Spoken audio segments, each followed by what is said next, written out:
This is episode 690, and I'm Greg Swanson.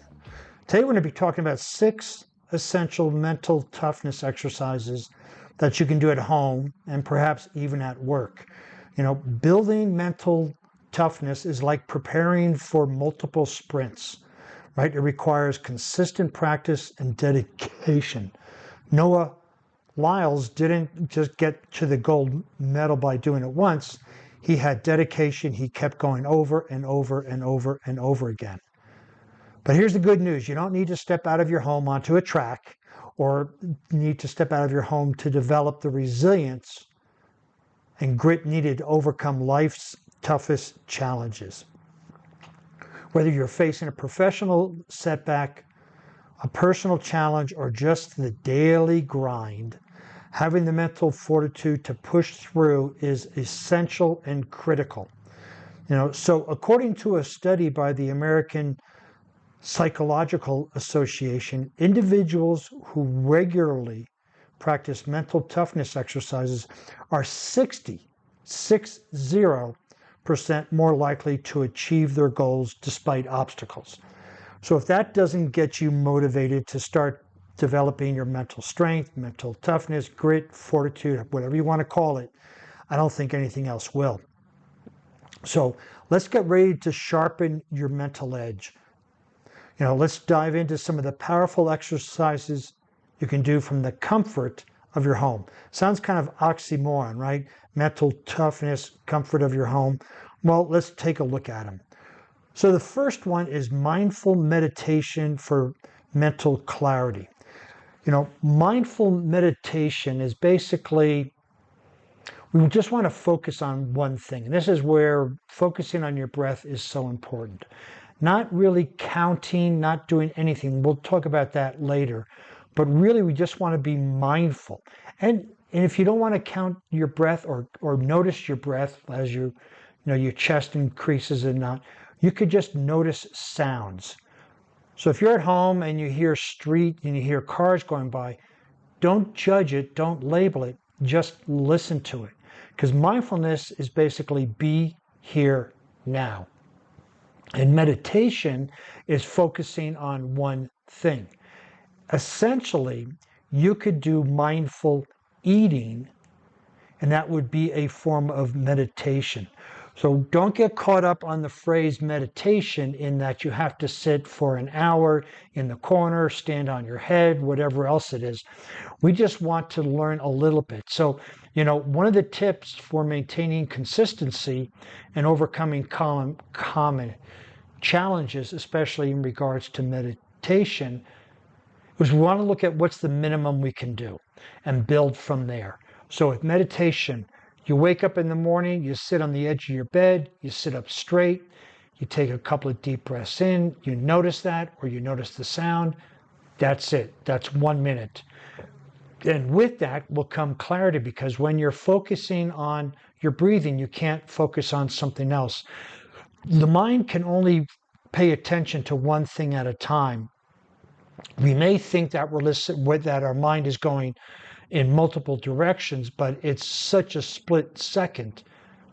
So the more you give your mind something to pay attention to in the here and now, the less chance it's going to go back in the past or forward in the future. So I would take a look at, creating a step-by-step guide is whether it's morning or night, but put it in one of your routines. Wake up, bathroom, water, sit on the edge of the bed, sit on the couch, close your eyes, sit up straight, pay attention to your breathing for 1 minute. Then next week, go for 1 minute, 15 seconds. The week after, 1 minute and 30. So just build this up. And as the meditation gets longer, you're going to be able to stop the noise so that clarity can come around. And eventually, when you get to a length of 30 minutes or so, you can start to ask your unconscious mind a question. Hey, what's the best course of action for me to take in this situation? And you go and you mindfully meditate. When you come out of it, 90% you'll get an answer immediately. If not, you'll get it within that day. So now we want to look at building visualization or utilizing mental rehearsal, as I call it, to build resilience.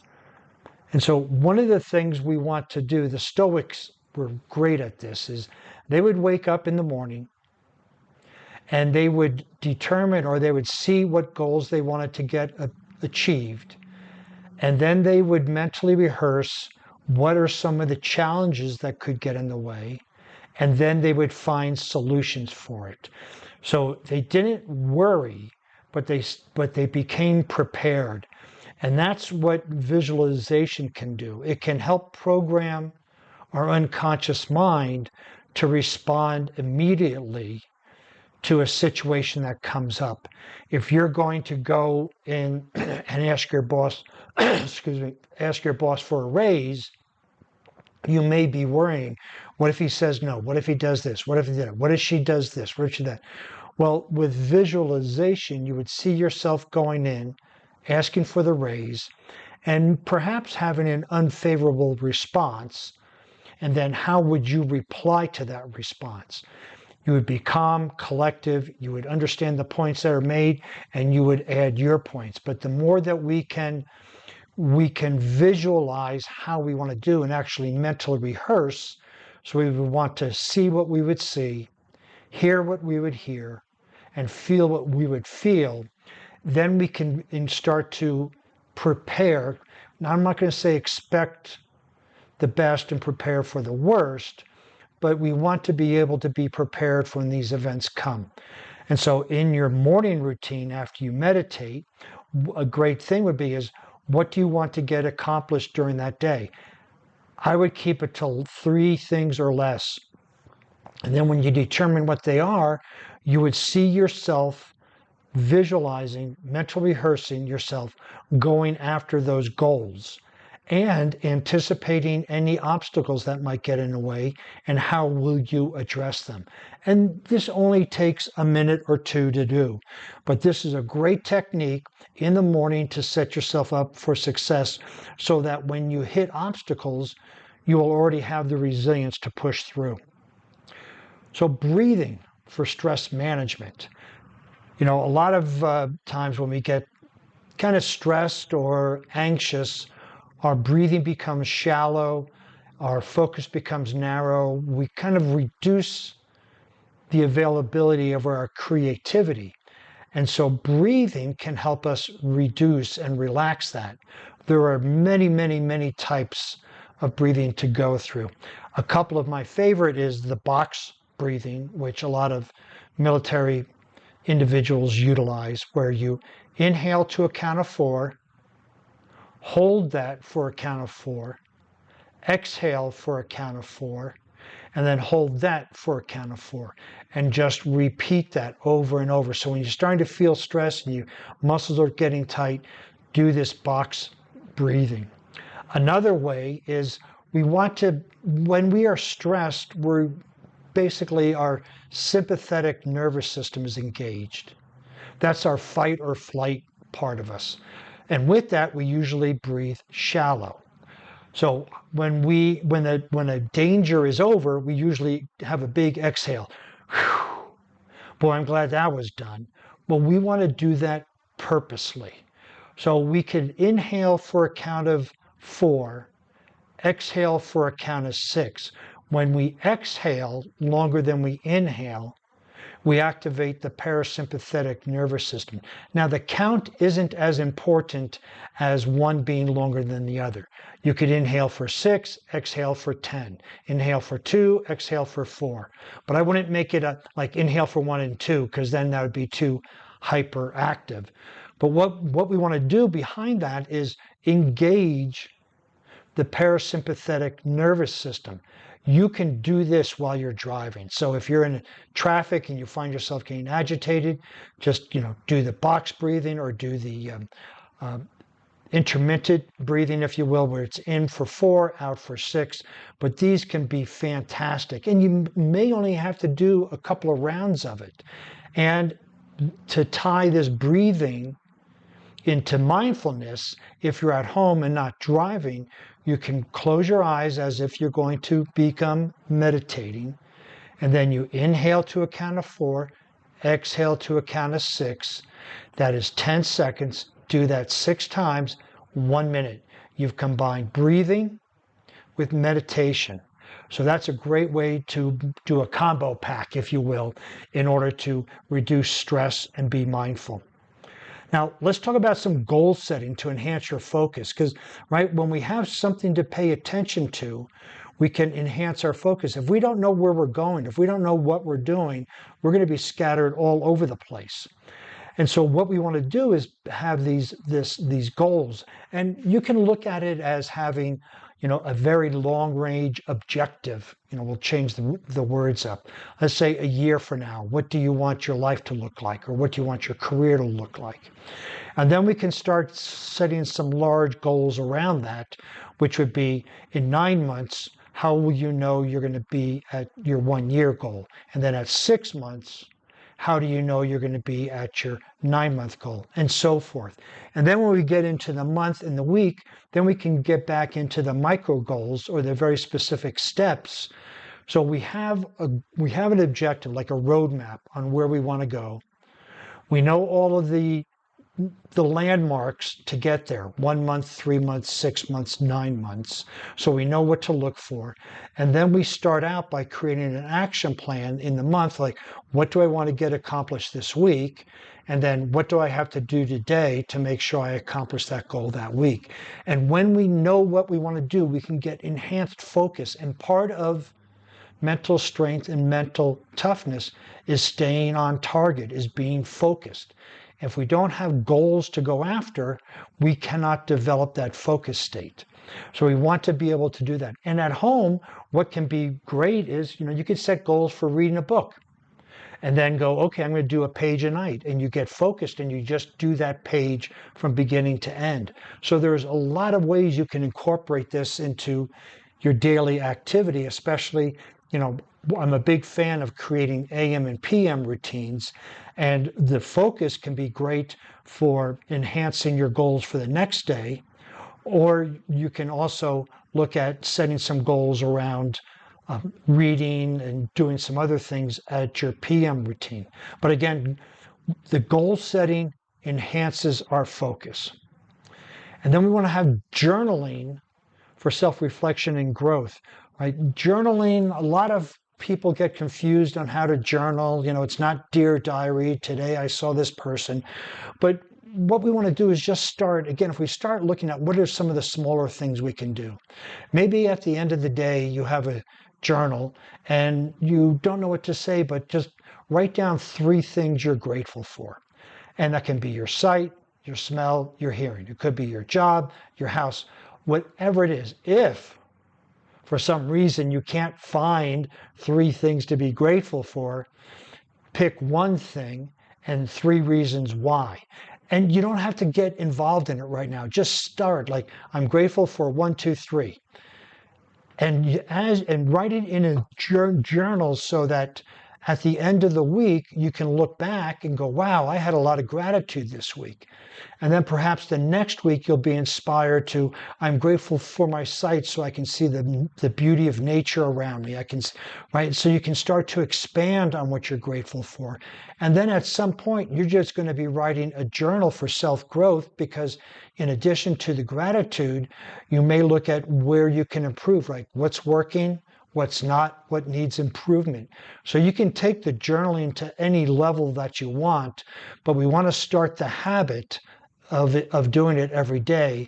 And for me and my clients, the easiest way is write down 3 things you're grateful for. Do that after, for a week, review it. Then the next week, and each day there's 3 different things. So then the next week we write down 3 things and maybe add a sentence to it, and then add in more. And then by the end of the month, you may be going, I'm grateful for this. This is what's working for me. This is what's not working for me. And here's what I need to improve. But journaling gives you a time to reflect and actually come up with some solutions to help you in your personal and professional growth. Physical exercise. Man, this is the one that really gets the mental strength and mental toughness going. Because what you can do is, right, as we go physical, and it doesn't need to be going to CrossFit. It should be something that pushes you a bit. Maybe wanting to do a 10-minute mile and you've never done it. Go after it. Even if you don't make it, even if it makes you 15 minutes, go after it. And that will, watch what you're saying to yourself. Watch your self-talk, because that will be either supportive or not supportive. And this is how we develop this mental strength and mental toughness, is exposing us to things that challenge us, whether strength-wise, mobility-wise, cardiovascular-wise. I mean, you can even go to yin yoga, which is basically on the ground, and start to do some of the postures there, and notice how tight your body is. And then notice what you say to yourself. And that's where you can start to develop the mental toughness. But physical exercise, for me, is the doorway to the mental fitness, mental toughness, and mental strength. If we sit on a couch, which everything up to this point could be done sitting on a couch, but we really want to put it into an overdrive. We want to throw some physical activity in all of this. And when you do that, you'll then find where you want to stop, where you cut yourself short, and this is a good indication of how you can improve it, because how we do anything is a reflection of how we do everything. So if you're working out and it gets tough and you stop, where else does that show up in your life? So we can use that physical exercise to actually build our mental strength and mental toughness. So incorporating these mental toughness exercise into your daily routine can absolutely transform how you handle life's challenges by practicing mindfulness, visualization, controlled breathing, goal setting, journaling, and physical exercise. You're equipping yourself with the tools needed to thrive in the face of adversity. Remember, building mental resilience, it is a journey, not a destination. So keep pushing forward, one exercise at a time, and ready to take your mental strength to the next level, I hope. So start today and witness the change. And when I say witness the change, that would be something great for your journal, right? You start doing something and you say, wow, I pushed through it. That would be something you'd want to put in your journal, is witnessing the change that you're making. If you want to see the show notes on this podcast, you can visit warriormindcoach.com. While you're over there, you can find some more useful information in the form of other blog posts and podcasts. And also you'll see a way to get a hold of me for a breakthrough session. Since you'll be on the internet, please follow me on LinkedIn, Facebook, Instagram, and Pinterest under Warrior Mind Coach.